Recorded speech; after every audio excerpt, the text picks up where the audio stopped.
Hello friends, आज हम transfer of property act के सेक्शन 12 से सेक्शन 16 के बारे में डिस्कस करेंगे। इसका सेक्शन 12 कहता है condition making interest determinable on insolvency और अटेम्प्ट एलिनेशन। इसका क्या मतलब होता है कि कोई व्यक्ति कोई एक एग्जाम्पल को लेकर के इसको हम थोड़ा एक्सप्लेन करते हैं। ए एक व्यक्ति है, ए एक पर्सन बी को प्रॉपर्टी सेल कर देता है।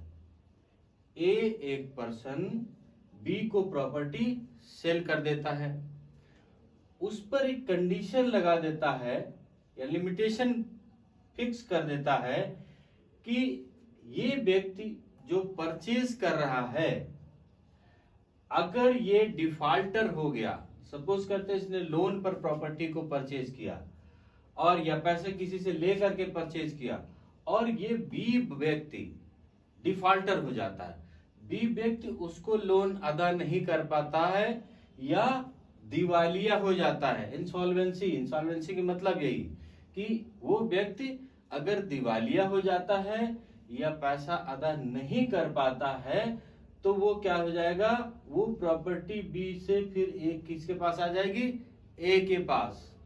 अगर ऐसी कंडीशन लिखी है तो वो कंडीशन क्या होगी, अप्लाई नहीं होगी, वो ट्रांसफर वॉइड हो जाएगा। मतलब ऐसा नहीं हो सकता कि ए ने पहले सेल कर दिया, अब बी क्या हो गया, डिफॉल्टर हो गया, बी अपना लोन नहीं अदा कर पाता, पैसा नहीं दे पाता, तो बी की प्रॉपर्टी फिर से ए के पास नहीं आ जाएगी। ऐसा नहीं हो सकता, पर ये रूल लीज के लिए अप्लाई नहीं है। ये इसका सेक्शन 12 है। सेक्शन 13 में transfer for benefit of unborn person जो व्यक्ति अभी पैदा नहीं हुआ, वॉर्म में है, गर्भ में है या पैदा होने वाला है, वो व्यक्ति क्या हुआ, अनबॉर्न पर्सन, जो पैदा अभी नहीं हुआ। इसको एक एग्जाम्पल को लेकर के समझ लेते हैं कि ए एक पर्सन अपनी प्रॉपर्टी अपने पोते के नाम पे ट्रांसफर करना चाहता है और उसका पोता अभी बॉर्न नहीं हुआ, पैदा नहीं हुआ, या बी को ट्रांसफर करना चाहता है और बी अभी पैदा नहीं हुआ, अनबॉर्न है। तो ये क्या करेगा कि इसके बीच में कोई एक ऐसा पर्सन जिसको कि ये प्रॉपर्टी ट्रांसफर कर दे और कह दे कि जब ये बॉर्न हो जाए तो ये उसको प्रॉपर्टी चली जाएगी। अगर ऐसा ट्रांसफर है तो ये क्या होगा, direct transfer to a person who is not in existence.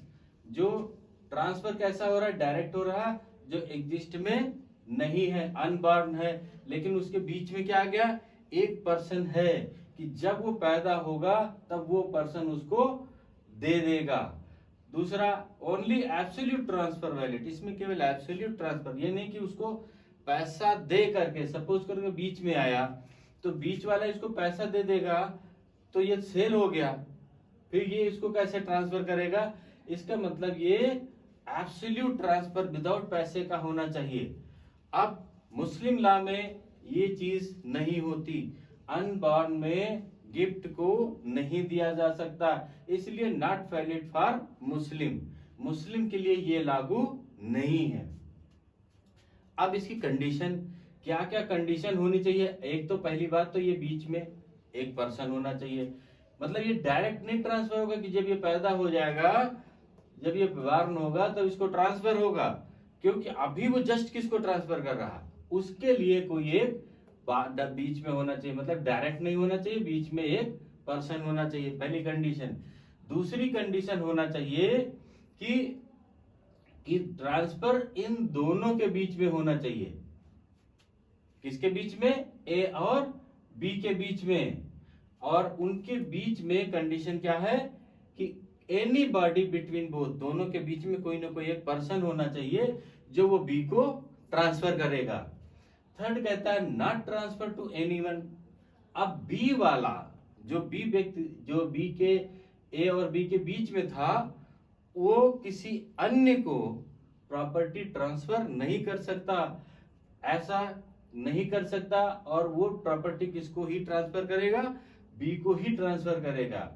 फिर फोर्थ कंडीशन क्या होगी कि जो बीच में पर्सन है, मीडिएटर है, या जिसके बीच जिसको दिया गया कि ये बी को जो अनबार्न है उसको ट्रांसफर करेगा, उसकी डेथ इसके बार्न होने के पहले नहीं होना चाहिए। अगर ये बीच वाले की डेथ हो गई, जिसको हमने सुपुर्द किया कि ये अनबार्न को दे देगा, उसकी डेथ हो गई इसके बार्न होने से पहले, तो ये कंडीशन फेल हो जाएगी। तो ये चार कंडीशन इसमें है कि ये चार कंडीशन अगर हैं तो ये ट्रांसफर वैलिड हो जाएगा। अब सेक्शन 14 के बारे में आ जाते हैं। Rule against perpetuity. अब इसका क्या मतलब होता है कि वो सिस्टम एक के बाद प्रॉपर्टी ट्रांसफर होती चली जाए। तो ऐसा कोई ट्रांसफर कि ए बी को करे, बी सी को करे, सी डी को करे, तो ऐसा ट्रांसफर वैलिड नहीं होता। अब इसमें एक एग्जांपल से समझ लेते हैं कि ए अपनी प्रॉपर्टी बी को ट्रांसफर कर देता है। ए अपनी प्रॉपर्टी बी को ट्रांसफर कर देता है कि जब तक ये जिंदा रहेगा बी उस प्रॉपर्टी का एंजॉयमेंट करेगा। उसके बाद जब बी की डेथ हो जाएगी तो वो किसको चली जाएगी, सी को। और सी क्या है, अनबॉर्न है। फॉर एग्जाम्पल सी क्या है, अनबॉर्न है। अब अगर वो कहता है कि सी की डेथ के बाद डी को चली जाएगी, तो इसके बाद क्या होगा, ये क्लियर नहीं है, स्पष्ट नहीं, इसलिए इसके बाद का ट्रांसफर जो है वो वाइड होगा, वो सही नहीं होगा। तो यहां तक ट्रांसफर कि ए बी को लाइफ पर ट्रांसफर करेगा कि फुल लाइफ आप रह सकते हैं, आप फुल लाइफ एंजॉय कर सकते हैं, और इसके बाद जो भी अनबॉर्न है उसको ये प्रॉपर्टी चली जाएगी। यहां तक वाइड होगा, लेकिन इसके आगे वाइड नहीं होगा। Unborn as soon as she takes birth property will vest in him. लेकिन ये जैसे ही बॉर्न होगा, अगर ऐसी कंडीशन दी कि ये मेच्योरिटी जब तक मेच्योरिटी लेवल पर पहुंचेगा तब ट्रांसफर होगा, तो इसके बाद मेच्योरिटी लेवल पे पहुंच जाएगा, या इसकी डेथ के बाद पहुंचना है तो इसकी डेथ के बाद पहुंच जाएगा। तो यहाँ जो कंडीशन होगी उसके हिसाब से इसको ट्रांसफर हो जाएगा, लेकिन सी आगे फॉरवर्ड नहीं कर पाएगा। ये इसका सेक्शन 14 है। सेक्शन 15 क्या कहता है, transfer to a class some of whom come under section 13 and 14। अब इसमें एक एग्जाम्पल को लेकर समझते, बहुत ही इंपॉर्टेंट है। A property is transferred for the benefit of a class, group में ट्रांसफर की जा रही है, ऑफ अनबॉर्न पर्सन, वो क्या है, सब अनबॉर्न है, and transfer fails with regards to some of them due to provisions of section 13 and 14। उनमें से कुछ प्रोविजन सेक्शन 13 और 14 के तहत फेल हो जाते हैं। Then the whole transfer is not void, तब पूरा ट्रांसफर जो हमने किया वो वाइड नहीं होगा।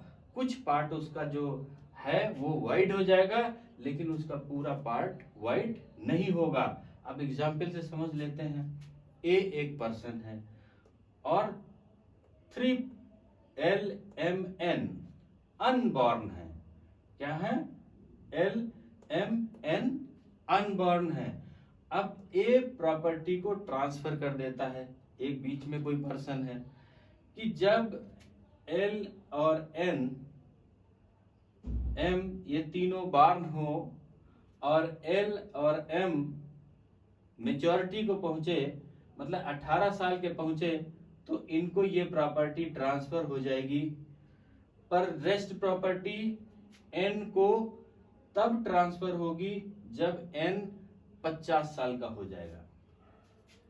क्या हो रहा है, एक A अपनी प्रॉपर्टी ट्रांसफर करता है एक व्यक्ति को कि आप L और N जो अनबॉर्न है, जब ये बर्थ जब ये पैदा होंगे तब जब ये 18 साल के पहुंच जाएंगे तो इनको प्रॉपर्टी ट्रांसफर कर देना, और n को तब ट्रांसफर करना जब ये 50 साल का हो जाए। तो ये ट्रांसफर क्या होगा, get at the age of 50 years transfer is void, ये ट्रांसफर वाइड होगा, ये ट्रांसफर सही नहीं होगा। किसका, जो ए को कहा गया कि n को जब 50 साल का हो जाए ट्रांसफर करना है, तो ये against the provision of section 14 है, और ये पार्ट इसका क्या हो गया, वाइड हो गया, ये पार्ट गलत हो गया।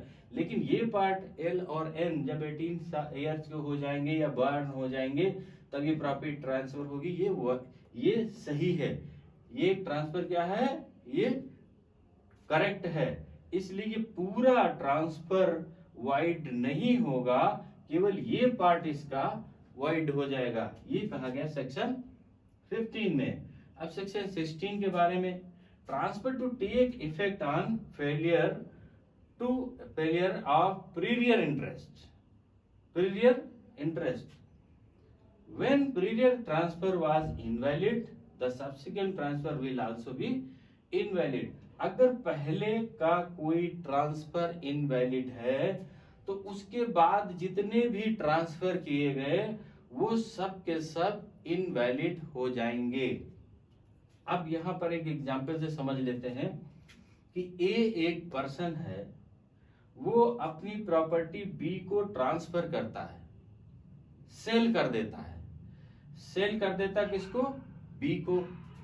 अब बी उस प्रॉपर्टी को सी को सेल कर देता है, लेकिन इस बी प्रॉपर्टी में लिखता है कि मैं इतना पैसा इसको दे रहा हूं चेक से, और इसको ए को कोई पैसा बी से नहीं मिलता। जब ये प्रॉपर्टी इसको सेल कर रहा, बी के द्वारा कोई पैसा ए को नहीं मिल रहा है, तो ये इसका सेल क्या हो गया, इनवैलिड हो गया। अब ये पैसा लेकर के किसको ट्रांसफर कर देता है, सी को ट्रांसफर कर देता है, लेकिन चूंकि इसका ही ट्रांसफर इनवैलिड हो गया तो जो सी को ट्रांसफर कर देता है वो भी ट्रांसफर क्या हो जाएगा, इनवैलिड हो जाएगा। अगर मान लेते हैं कि सी भी ट्रांसफर कर देता है डी को, सी भी किसको ट्रांसफर कर देता है, डी को। अगर सी भी सेल कर देता है ट्रांसफर डी को, चूंकि बी का ट्रांसफर इनवैलिड हो चुका था इसलिए सी का इनवैलिड हो गया और किसका, डी का भी इनवैलिड हो जाएगा। तो जितने आगे सब्सिक्वेंट ट्रांसफर होते जाएंगे वो सब के सब क्या होते जाएंगे, इनवैलिड होते चले जाएंगे। तो जो भी ट्रांसफर इनवैलिड हो गया उस इनवैलिड व्यक्ति के द्वारा, उस इनवैलिड बॉडी के द्वारा जो भी आगे फर्दर ट्रांसफर किए जाएंगे वो सब के सब इनवैलिड होते चले जाएंगे। तो ये कहा गया सेक्शन 16 में। अब इसके सेक्शन 12 से लेकर के सेक्शन 16 तक हमारी समझ में है कि एग्जाम्पल्स जो बड़े इजी तरीके से बताए हैं समझ में आ गए होंगे। अब इसका सेक्शन 17 से हम नेक्स्ट पार्ट में डिस्कस करेंगे। ओके, थैंक यू, जय हिंद।